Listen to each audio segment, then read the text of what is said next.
Dear students, कैसे हैं आप लोग। उम्मीद करता हूं कि आप लोग स्वस्थ होंगे, मस्त होंगे, अपनी पढ़ाई में व्यस्त होंगे। दोस्तों, मैं विनय विश्वकर्मा आपका स्वागत करता हूं आपके अपने चैनल विनय सर स्टडी में। तो दोस्तों, आज के वीडियो में हम क्लास 12 बायोलॉजी का मॉडल पेपर को सॉल्व करेंगे, जो कि हमारे बोर्ड एग्जाम 2025 में पूछा जाएगा। तो वीडियो में लास्ट तक बने रहिएगा। आज का वीडियो आपके लिए मोस्ट इंपॉर्टेंट है। अगर आप वीडियो पर हैं तो वीडियो को लाइक कर दीजिएगा, चैनल पर नहीं सब्सक्राइब कर दीजिए और बेल आइकन को प्रेस कर दीजिए, क्योंकि बोर्ड एग्जाम के हर इंपॉर्टेंट टॉपिक का वीडियो आपको चैनल डेली मिलता रहेगा। तो आइए वीडियो को स्टार्ट करते हैं। देखिए, हमारा मॉडल पेपर इसी प्रकार से आएगा। बोर्ड एग्जाम में जब आप पेपर देने जाएंगे तो आपको इसी प्रकार से पेपर मिलेगा। यहाँ पे आपको अनुक्रमांक लिखना है और यहाँ पे आपको अपना यहाँ पे आपको नाम लिखना पड़ेगा यहाँ पे। तो देखिए, हमारा जो समय होगा, समय हमारा होता है 3 घंटा 15 मिनट का, और जो पूर्णांक होता है 70 नंबर का होता है। तो अब देखिए मैं नोट में क्या दिया हुआ है। दोस्तों, आज की वीडियो में पूरे पेपर को सॉल्व करेंगे। तो देखिए, नोट में हमें दिया है कि प्रारंभ के 15 मिनट परीक्षार्थियों को प्रश्न पत्र पढ़ने के लिए निर्धारित हैं, और निर्देश दिया है कि सभी प्रश्न अनिवार्य है, आवश्यकता अनुसार अपने उत्तरों की पुष्टि नामांकित रेखा चित्र के द्वारा कीजिए। यानी जहाँ पे चित्र पूछा है वहाँ पे चित्र द्वारा उत्तर दीजिए।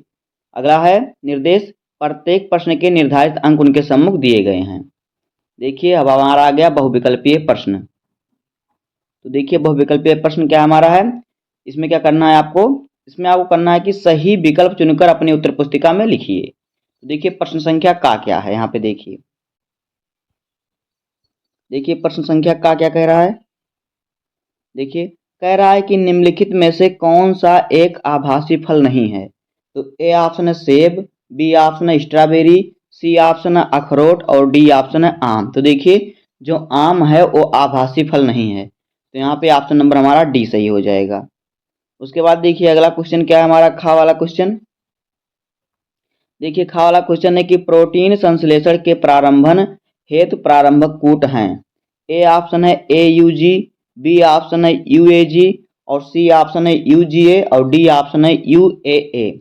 तो देखिए, प्रोटीन संश्लेषण के लिए प्रारंभन हेतु प्रारंभिक कूट जो होता है वो AUG होता है। तो यहाँ पे ऑप्शन नंबर ए हमारा सही हो जाएगा।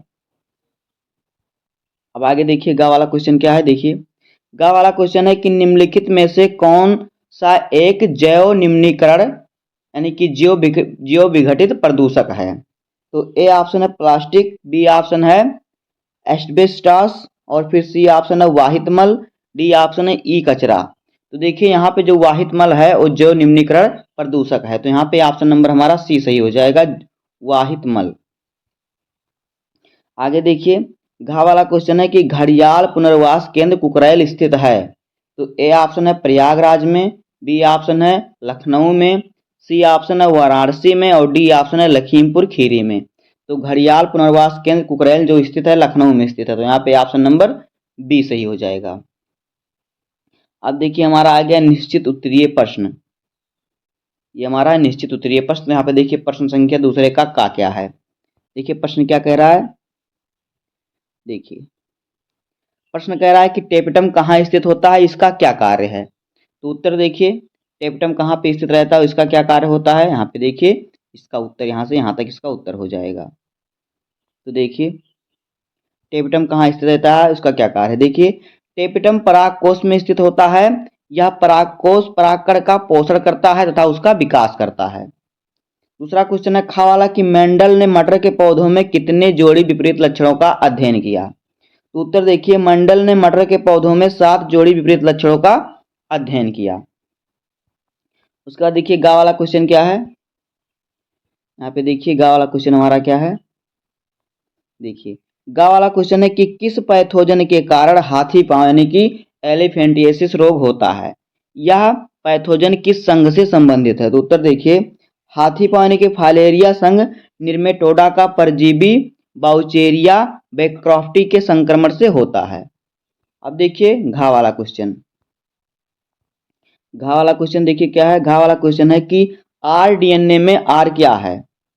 तो उत्तर देखिए, डीएनए में पुनः संयोजक है। क्या है जो आर है, डीएनए में पुनः संयोजक है। आर का मतलब होता है रिकॉम्बिसेंट, तो इसका अर्थ होता है कि पुनः संयोजक। यहाँ पे आर जो है यही है, पुनः संयोजक है। अब देखिए, 5वां नंबर क्वेश्चन। देखिए, 5वां नंबर क्वेश्चन है कि निकेत को परिभाषित कीजिए। तो उत्तर देखिए, निकेत वह स्थान है या विशेष प्राकृतिक परिवेश है जहाँ जीव अपने जीवीय संबंधों तथा भौतिक पर्यावरण में रहता है। ये होता है निकेत। अब देखिए हमारा आ गया अति लघुत्तरीय प्रश्न। तो देखिए यहाँ पे प्रश्न नंबर तीसरे का क्या है। देखिए तीसरे का नंबर क्वेश्चन कह रहा है कि IVF तथा जिफ्ट का पूरा नाम लिखिए। IVF तथा GIFT का पूरा नाम लिखिए। तो देखिए IVF का अर्थ होता है, पूरा नाम होता है इन विट्रो फर्टिलाइजेशन, और GIFT का पूरा नाम होता है गैमीट इंट्रा फैलोपियन ट्रांसफर। उसके बाद देखिए खा वाला क्वेश्चन क्या है। देखिए खा वाला क्वेश्चन क्या कह रहा है यहाँ पे। देखिए खा वाला क्वेश्चन है कि असंग जनन पर एक टिप्पणी लिखिए। तो देखिए असंग जनन, अलैंगिक जनन की एक सामान्य विधि जिसमें नए पौधे का निर्माण युग्मकों के संलयन से होता है, उसे असंग जनन कहते हैं। अब देखिए गा वाला क्वेश्चन क्या है। देखिए गा वाला क्वेश्चन क्या कह रहा है यहाँ पे। देखिए गा वाला क्वेश्चन कह रहा है कि टर्नर एवं क्लाइनफेल्टर सिंड्रोमों में गुणसूत्रों की संख्या कितनी होती है। तो उत्तर देखिए, टर्नर सिंड्रोम में गुणसूत्रों की संख्या 46 के स्थान पर 45 हो जाती है, और क्लाइनफेल्टर सिंड्रोम में गुणसूत्रों की संख्या 46 के स्थान पर 47 हो जाती है। यानी टर्नर सिंड्रोम में एक गुणसूत्र घट जाता है और क्लाइनफेल्टर सिंड्रोम में एक गुणसूत्र बढ़ जाता है। अब अगला क्वेश्चन देखिए घा वाला क्वेश्चन। देखिए घा वाला क्वेश्चन क्या है यहाँ पे। देखिए घा वाला क्वेश्चन क्या कह रहा है। घा वाला क्वेश्चन कह रहा है कि एल्कोहल के दुरुपयोग के कुप्रभाव बताइए।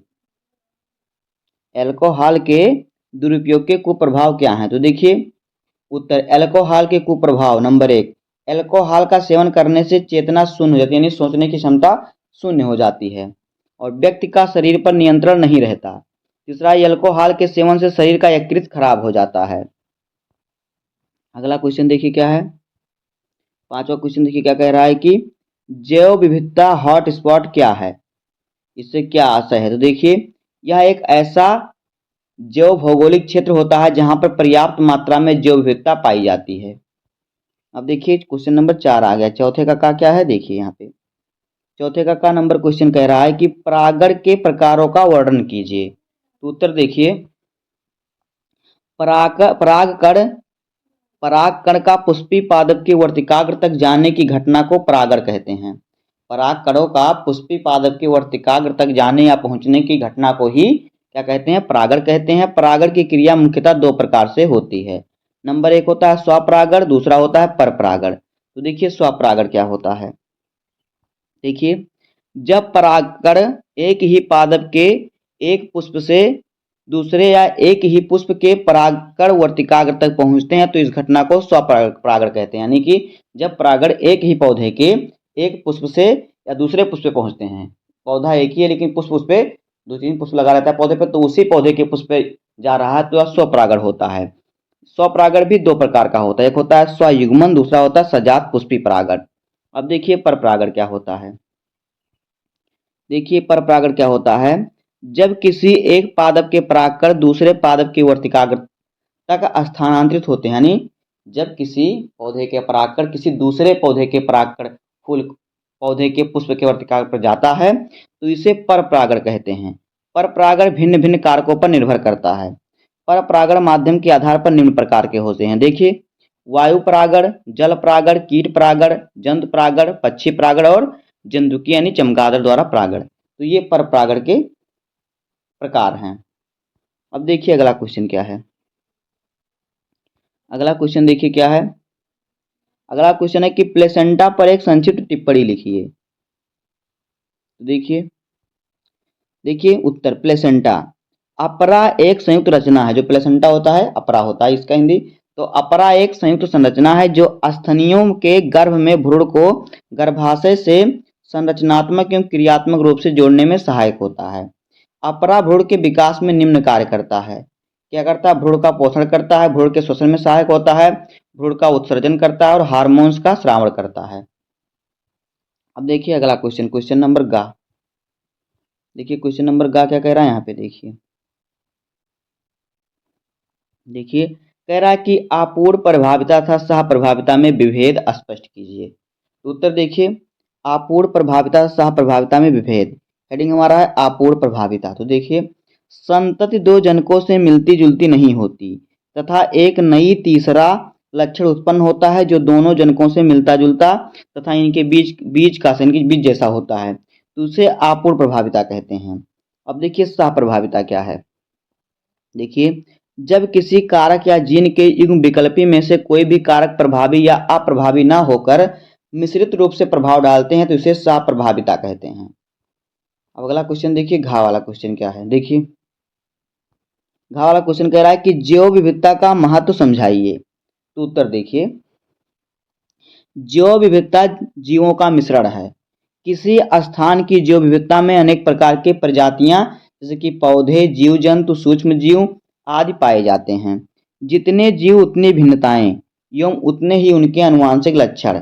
जैव विविधता पारिस्थितिकी का खाद्य जाल निर्मित करता है।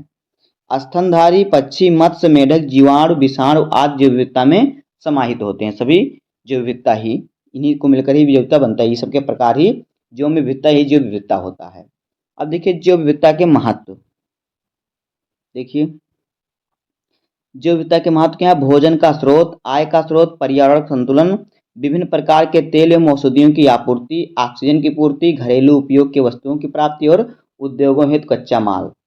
अब देखिए हमारा आ गया लघु उत्तरीय प्रश्न। तो देखिए लघु उत्तरीय प्रश्न में हमारा प्रश्न संख्या 5वें का क्या कह रहा है। देखिए प्रश्न संख्या 5वें का क्या है। देखिए कह रहा है कि जैव विविधता संरक्षण की विभिन्न विधियों का वर्णन कीजिए। तो इन सभी क्वेश्चनों का आंसर आपको तैयार कर लेना है। उसके बाद देखिए खा वाला क्वेश्चन क्या है। यहाँ पे देखिए, देखिए खा वाला क्वेश्चन क्या कह रहा है। खा वाला क्वेश्चन कह रहा है कि जैव प्रौद्योगिकी का वैक्सीन उत्पादन, जीन चिकित्सा तथा मानव इंसुलिन परिवर्धन निर्माण में योगदान की चर्चा कीजिए। तो इसको भी आपको तैयार कर लेना, सभी क्वेश्चनों को आपको तैयार कर लेना है। उसके बाद देखिए गा वाला क्वेश्चन क्या है। देखिए गा वाला क्वेश्चन कह रहा है कि मलेरिया परजीवी की 4 प्रजातियों के नाम लिखिए। इनके द्वारा उत्पन्न होने वाले मलेरिया के प्रकार का उल्लेख कीजिए।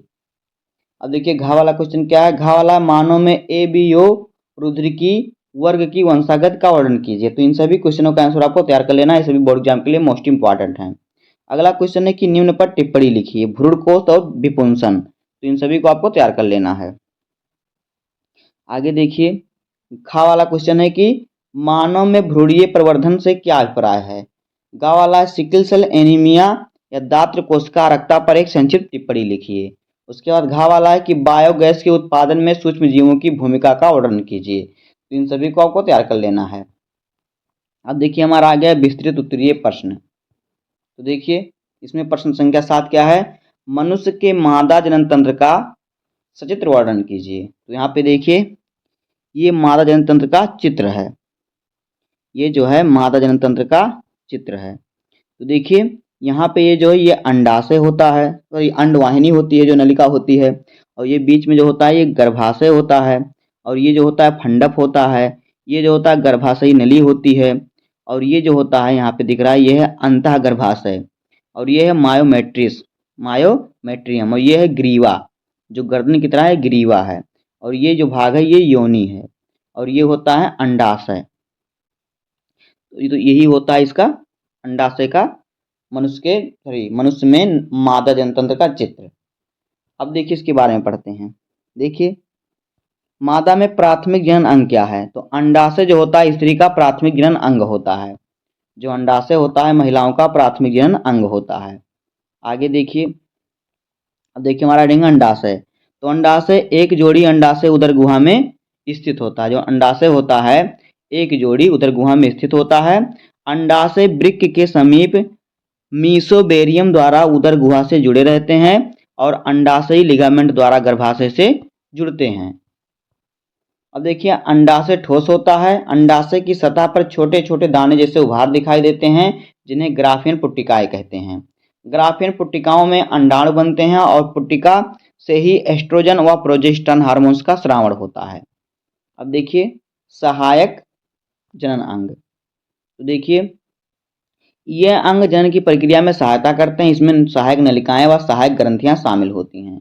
अब देखिए सहायक नलिकाएं, तो अंडवाहिनियां, गर्भाशय और योनि ये सहायक नलिकाएं हैं। तो देखिए अंडवाहिनियां क्या होती हैं। देखिए प्रत्येक अंडवाहिनी पतली कुंडलित लगभग 10 से 12 सेंटीमीटर लंबी होती है। इसके 3 भाग होते हैं। प्रारंभिक भाग जिसे कहते हैं फिम्ब्रेटेड कीप, दूसरा होता है मध्य भाग जिसे कहते हैं फैलोपियन नलिका, तीसरा होता है अंतिम भाग जिसे कहते हैं इस्थमस ग्रंथि कहलाता है। अब आगे देखिए, आगे दूसरा गर्भाशय। तो देखिए दोनों ओर की फैलोपियन नलिकाएं संयुक्त होकर गर्भाशय का निर्माण करती हैं। गर्भाशय चौड़े थैलोनुमा होता है। इसकी भित्ति मोटी व पेशी युक्त होती है, जो गर्भाशय होता है। आगे देखिए